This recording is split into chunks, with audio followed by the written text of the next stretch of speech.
नमस्कार दोस्तों, कैसे हैं आप लोग। उम्मीद है कि अच्छे होंगे।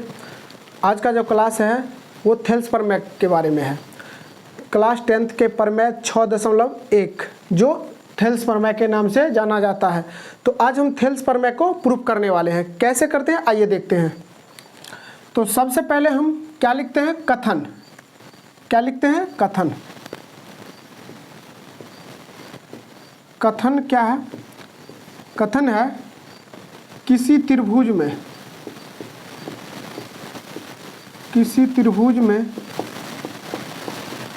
एक भुजा के समांतर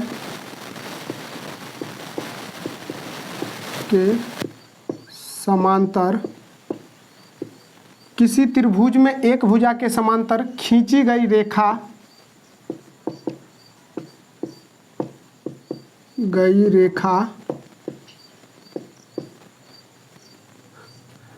अन्य दो भुजाओं को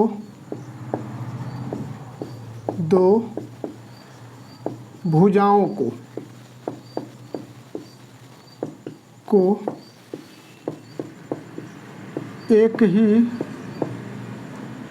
अनुपात में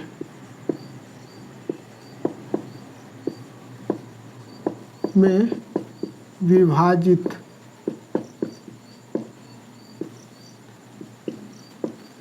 करता है।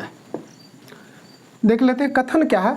किसी त्रिभुज में एक भुजा के समांतर, कोई त्रिभुज है उसमें एक भुजा के समांतर एक रेखा खींचते हैं तो अन्य दो भुजा को एक ही अनुपात या एक ही समानुपात में विभाजित करता है।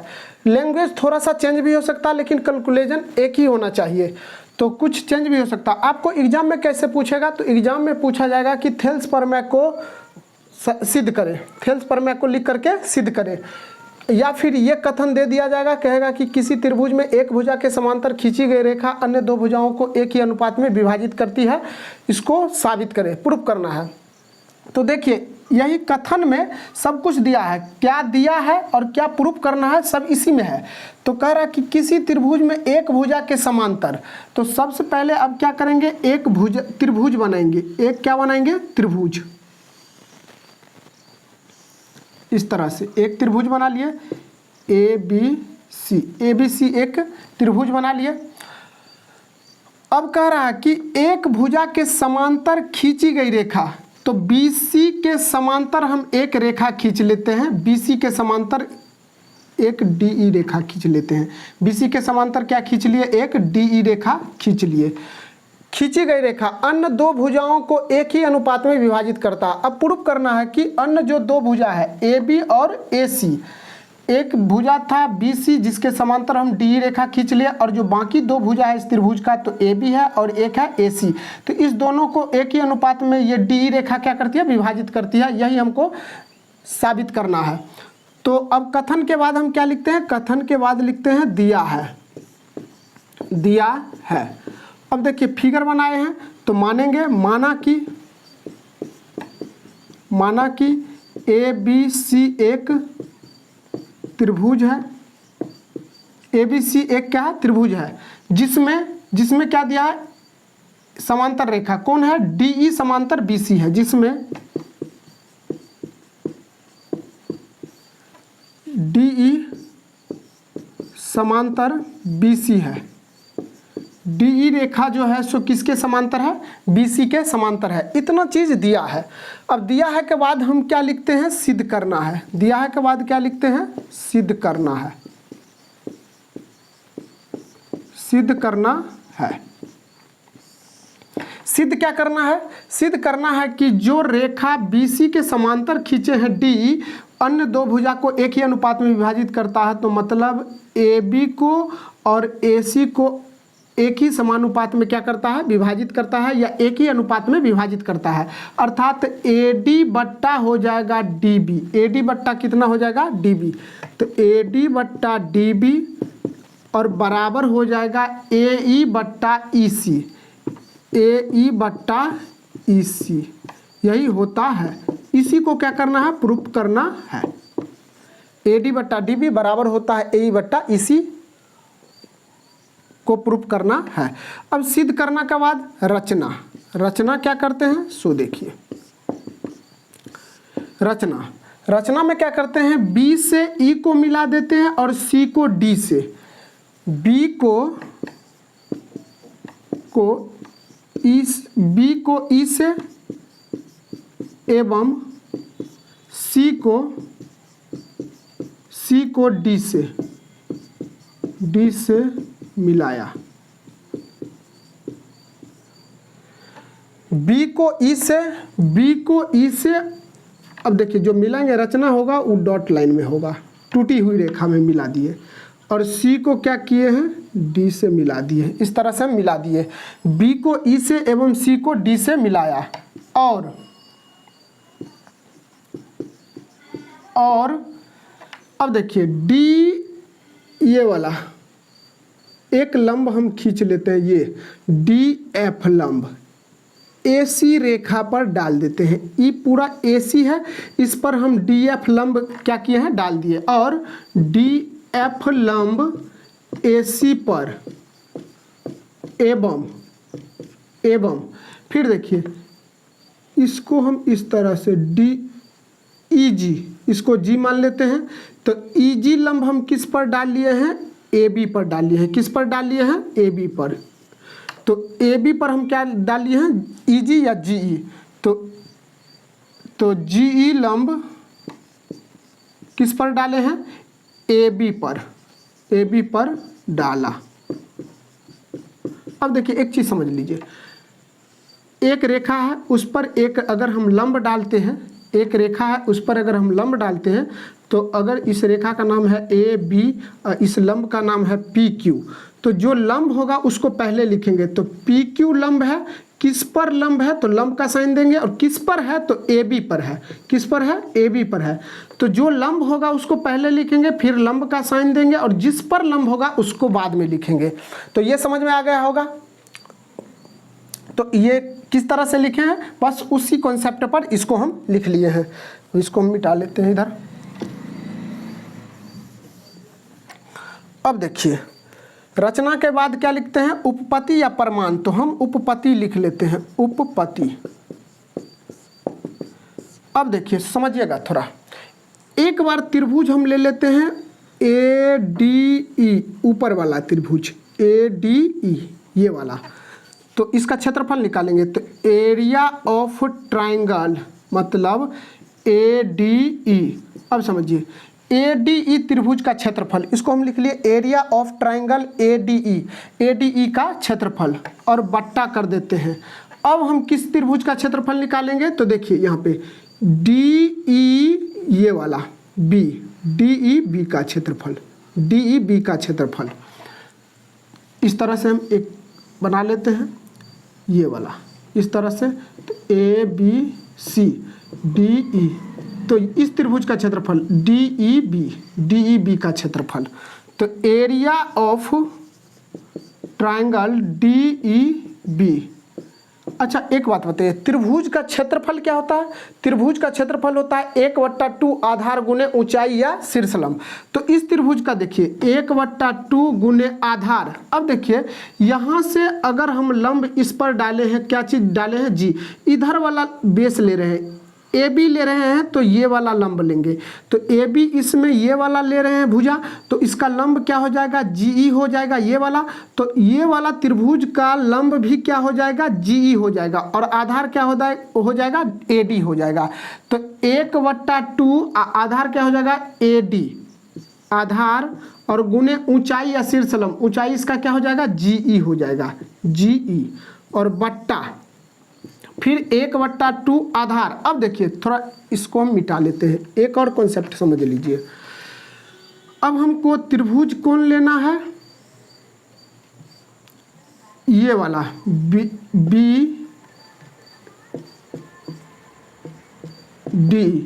इस त्रिभुज को लेना है DEB। अब देखिए एक चीज समझिए, अगर अधिक कोण त्रिभुज हो, अगर ये वाला बेस रहे, तो इस पर अगर हम लंब डालेंगे तो यहाँ से डालते हैं, ऐसे डालते हैं, मतलब इस त्रिभुज का जो लंब हो जाएगा, इस त्रिभुज का लंब ये वाला हो जाएगा। ये वाला लंब अगर होगा तो हम बेस यहाँ से यहीं तक लेंगे, यहाँ से यहीं तक लेंगे, लेकिन लंब कौन होगा, ये वाला होगा। उसी तरह देखिए ये वाला त्रिभुज ले रहे हैं, उसका लंब हम ये डाले हैं GE, और इसका जो बेस है ये पूरा पे डाले हैं, लेकिन हमको लेना कहाँ है, D से B तक ही इसका आधार लेना है। तो आधार इस त्रिभुज में क्या हो जाएगा, आधार हो जाएगा DB, और गुने ऊंचाई क्या हो जाएगा, ऊंचाई हो जाएगा GE से GE और 1/2 काट दिए, तो अब क्या आ गया, यहाँ बच गया आपका AD/DB। इसको हम समीकरण फर्स्ट मान लेते हैं। क्या मान लेते हैं, समीकरण फर्स्ट। आप इसका स्क्रीनशॉट ले सकते हैं, इसके बाद हम आगे चलेंगे। यहाँ तक आप लोगों को समझ में आ गया होगा। अब हम इसको मिटा लेते हैं। अब देखिए ऊपर से हम मिटा लेते हैं। आप लोग पूरा स्क्रीनशॉट ले लिए होंगे, आप लोग बस आगे देखिए।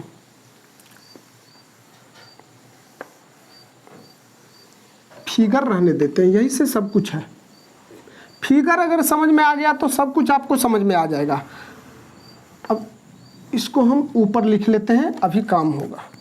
तो इसको हम लिख लेते हैं एरिया ऑफ ट्राइंगल ADE बट्टा एरिया ऑफ ट्राइंगल DEB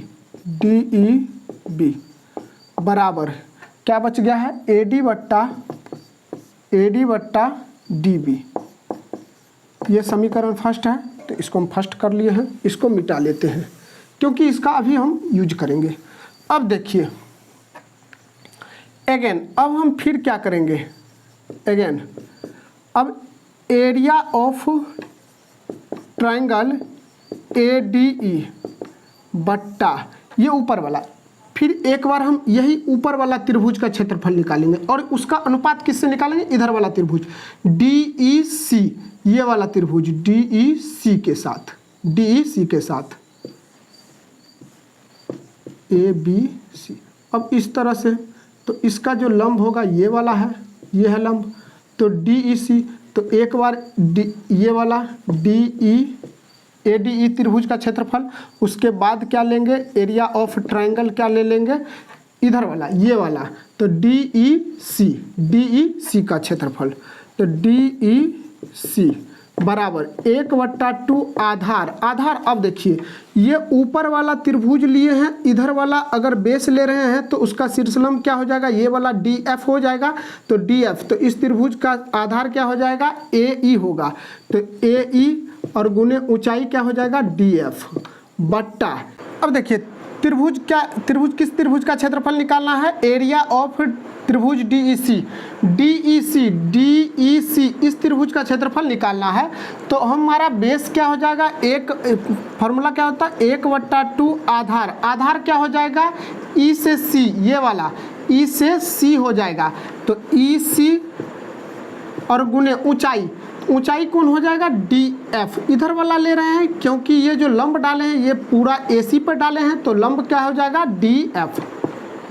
और हम पीछे बता चुके हैं कॉन्सेप्ट को, तो DF से DF कट गया और 1/2 से 1/2 कट गया, तो क्या आ जाएगा, एरिया ऑफ ट्राइंगल ADE बट्टा एरिया ऑफ ट्राइंगल DEC बराबर क्या आ जाएगा, AE बट्टा EC बच गया। इसको समीकरण सेकंड मान लेंगे। अब देखिए, अब एक चीज़ और समझिए, 9th में आप लोग पढ़े होंगे, क्या पढ़े होंगे सो समझ लीजिए।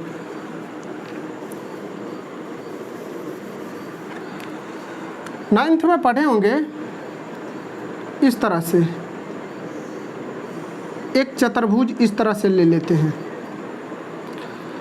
समलंब, और इसको इस तरह से मिला देते हैं, इसको इस तरह से मिला देते हैं, तो आमने सामने के भुजा समांतर तो है ही, ABCD पढ़े होंगे कि AB और CD समांतर है। AB क्या है, CD के समांतर है, समलंब चतुर्भुज है। अब समझिएगा, ये वाला त्रिभुज ले रहे हैं, त्रिभुज देखिए क्या ले रहे हैं, तो त्रिभुज अगर हम इसको ले लेते हैं, ये वाला ADC और ADC ले लिए हैं, ADC और क्या लेंगे, त्रिभुज BDC। अब देखिए थोड़ा ध्यान से देखिए, ADC त्रिभुज में DC आ रहा है और BDC में DC आ रहा है। तो ये दोनों त्रिभुज एक ही आधार पर स्थित है, एक ही आधार पे है कि एक ही आधार क्या है, DC है, और उसी पे ये त्रिभुज ADC भी है और BDC भी है, एक ही आधार पे, और एक ही समांतर रेखा मतलब AB और DC के समांतर रेखा के बीच ही दोनों त्रिभुज स्थित है। इसलिए इस दोनों त्रिभुज का क्षेत्रफल आपस में क्या होगा, बराबर होगा। यह एक प्रमेय है जो क्लास 9th में आप लोग चतुर्भुज में पढ़े होंगे। तो हम उसी तरह से देख लेते हैं कि DE रेखा जो है सो BC के समांतर है, और देखिए DEB ये वाला त्रिभुज, ये वाला DEB त्रिभुज, ये वाला त्रिभुज, और इधर DEC ये वाला DEC एक ही आधार DE पर स्थित है और एक ही समांतर रेखा के बीच स्थित है ना। तो इस दोनों त्रिभुज का क्षेत्रफल क्या हो जाएगा, बराबर हो जाएगा। देखिए हम फिर से फिगर बना कर बता देते हैं इस तरह से। तो ये DE है, अब इसको इस तरह से अगर हम मिला लेते हैं और इसको इस तरह से मिला लेते हैं इस तरह से, तो देखिए ये वाला त्रिभुज अगर हम ले रहे हैं DEB ये वाला, तो उसका आधार क्या आ रहा है, DE आ रहा है। अगर इधर वाला त्रिभुज ले रहे हैं तो उसका भी आधार क्या आ रहा है, DE आ रहा है। तो एक ही आधार पे दोनों त्रिभुज स्थित है, और DE और BC आपस में समांतर है, तो एक ही समांतर रेखा के बीच दोनों त्रिभुज है और एक ही आधार पर स्थित है, तो इसलिए दोनों त्रिभुज का क्षेत्रफल आपस में क्या हो जाएगा, बराबर होगा। लिखेंगे चूंकि एक ही आधार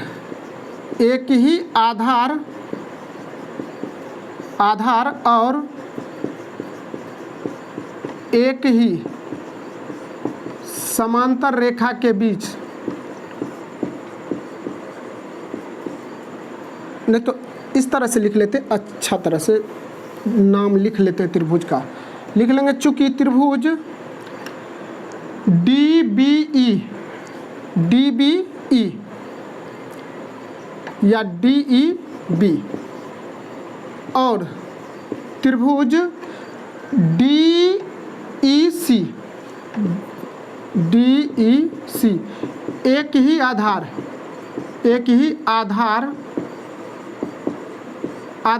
DE एवं एक ही समांतर